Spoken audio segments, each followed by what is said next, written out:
Hey there, fellow road traveler. Welcome. I'm John the Mouse.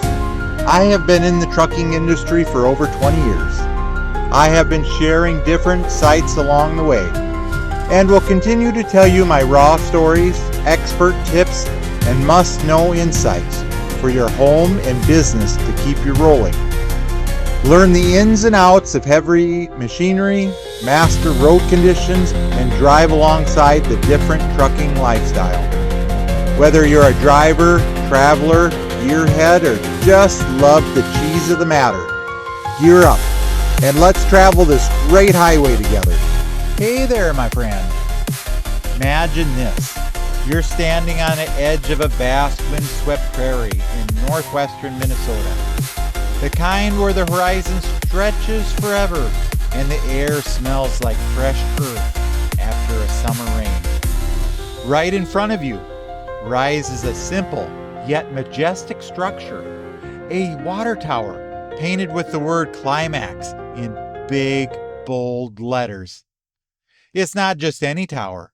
It's the heartbeat of a tiny town with a name that might make you chuckle, but a story that will warm your soul. Today, you and I are going to dive deep into Climax Water Tower in Climax, Minnesota. We'll uncover its history and how it works, the challenges it faced, and why it's more than just a landmark. It's a symbol of the community, spirit, and integrity. Stick with me so we can both see Climax to the fullest. You'll feel like you've been touched by this charming spot yourself. Let's start at the beginning, shall we? You know, every great story has roots, and Climax began back in 1896. Picture yourself back then. American frontier, still alive. Railroads are snaking across the plains, connecting dots on the map.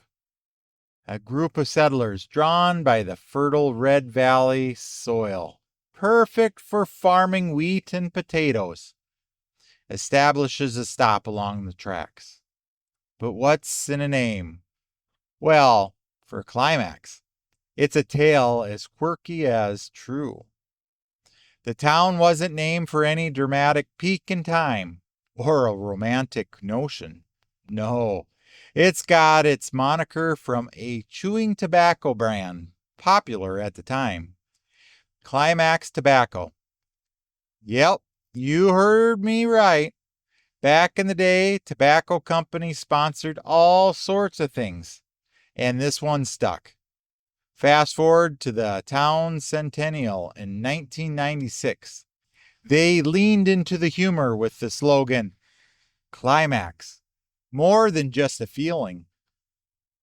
It's that kind of lighthearted attitude that makes a small town America so endearing. Don't you think?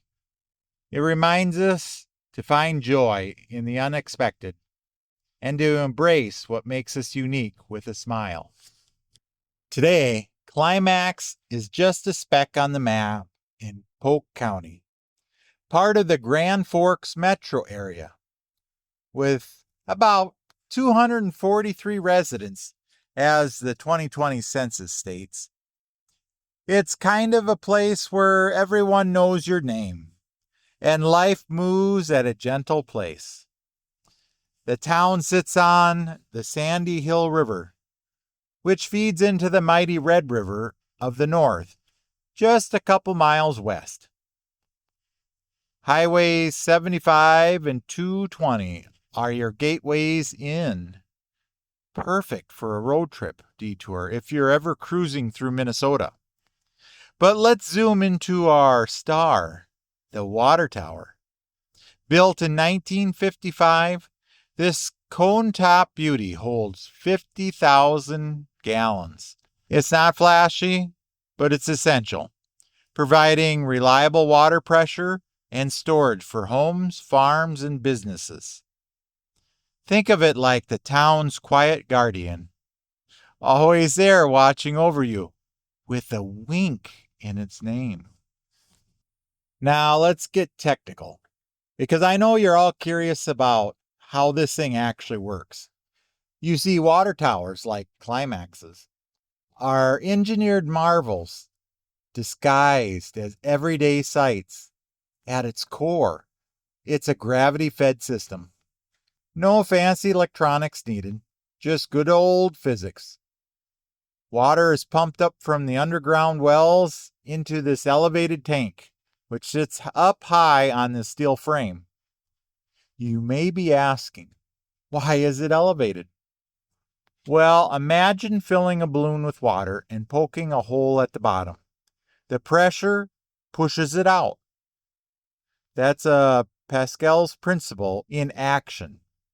For every foot in height, you get about 0.43 pounds per square inch, that'd be PSI, of pressure. The Climax's water tower, I couldn't locate the exact height, but I assume it's roughly around 100 to 150 feet tall and would deliver a steady 40 to 60 psi to your faucet with gravity. But here's where it gets even cooler. The cone top design. It was common in the mid-20th century towers. It optimizes water flow and minimizes freezing in the harsh Minnesota winters. It's efficient, reliable, and saves energy by using a smaller pump that only kicks in when the tank dips to a cut-in mark and runs to the full mark. That can take hours. That also helps keeping the water flowing so the water don't freeze during the winter. The main part of the tank is steel, coated to prevent corrosion, and that Climax paint job is not just for show. It helps with visibility for aircraft and adds a touch of local pride. Capacity-wise, the 50,000 gallons might sound huge, but for a town this size, it's perfect enough to handle the daily use and emergencies like fires. Just think of it as your home's water heater. It's a buffer, ensuring hot showers even during peak times. Or think of it as a town's heart pumping life-giving water throughout its arteries of pipes, keeping everything alive and thriving. Pretty amazing how something so simple powers a community, right?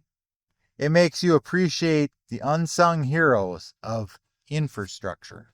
So when and why was this tower built? Let's travel back to 1955. America in the post-war boom, suburbs are sprouting, and even rural spots like Climax are modernizing. Before then, the town relied on shallow wells that may be a smaller tank, but growth demanded better. The tower was constructed as part of Minnesota's push for reliable water systems, likely by... So when and why was this tower built? Let's travel back to 1955.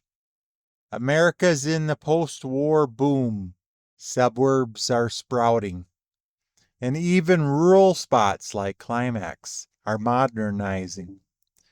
Before then, the town relied on shallow wells and maybe a smaller tank, but growth demanded better.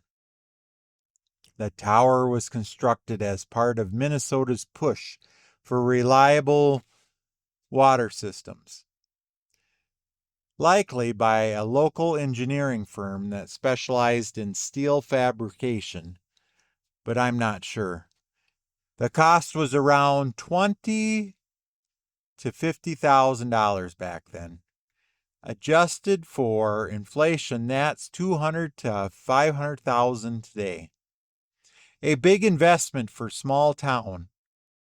Funded through bonds and state aid, it replaced older, less efficient setups, ensuring clean water for farming families who battled the prairie dust and isolation. But history isn't without challenges. Fast forward to the early 2000s, and the Climax faces a hidden threat: arsenic in the groundwater. You might not think of it, but this naturally occurring element seeps into the wells from ancient rock formations in the Red River Valley. Levels here exceeded the EPA's safe limit of 10 parts per billion, posing health risks over time. Things like skin issues or even cancer with long exposure. Enter a fascinating study and solution. In 2004, Climax was selected for an EPA demonstration project, one of 4 in Minnesota.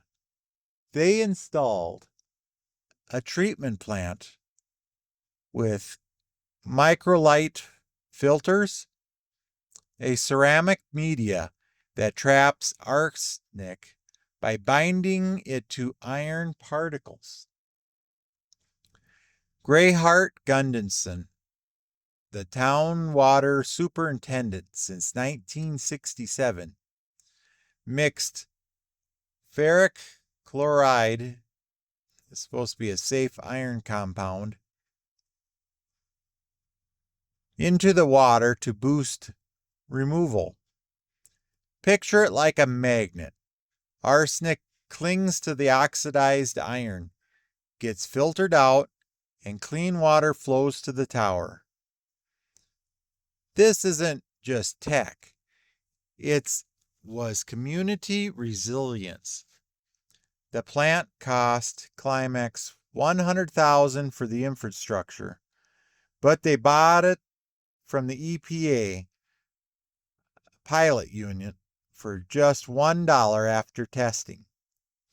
Results: arsenic dropped below the 10 parts per billion, often to undetectable levels. Studies from the Minnesota Department of Health highlights this as a model for rural systems, showing how adding retention tanks that slow the flow for better oxidization and automatic backwashes keeps things humming.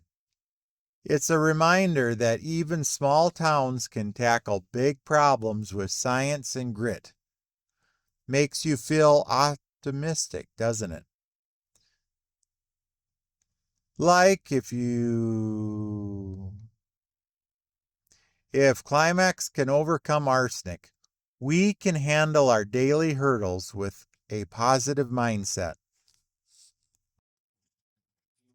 Beyond the tech, the tower's a cultural icon. Its Climax lettering has sparked jokes worldwide, from late night TV to travel blogs. But locals embrace it, turning potential embarrassment into pride. It's featured in postcards, and the town slogan nods into it with warmth and humor. Fact: the tower's cone design helps shed snow, crucial in blizzards where temperatures dip to 30 below degrees Fahrenheit. Another gem: Climax water system ties into regional efforts, like potential hookups to rural districts for redundancy.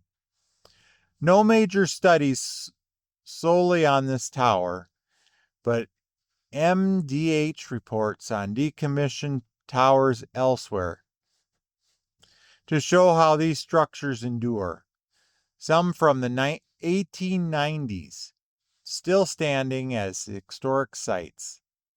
Think of this tower as a lighthouse on the prairie, guiding not ships, but dreams. It sustained generations from tobacco name founders to today's resilient folks. In a world of fast change, it stands tall, reminding us to value simplicity, community, and engineering that blends us, that binds us. Isn't it inspiring how something built in 1955 still nurtures life today? Well, friends, we've enjoyed another journey through history, tech, and heart. The Climax Water Tower isn't just steel and water. It's a testament to the human integrity and positivity. Next time you see a water tower, think of Climax and smile. Thanks for joining me, and keep exploring the wonders around us. Stay curious, stay positive. I truly appreciate you spending time with us today. Thank you for watching. I would love to see you as part of the John the Mouse University. I can't wait to see you there. Here's a few videos you might enjoy. Thanks again. Until we meet again.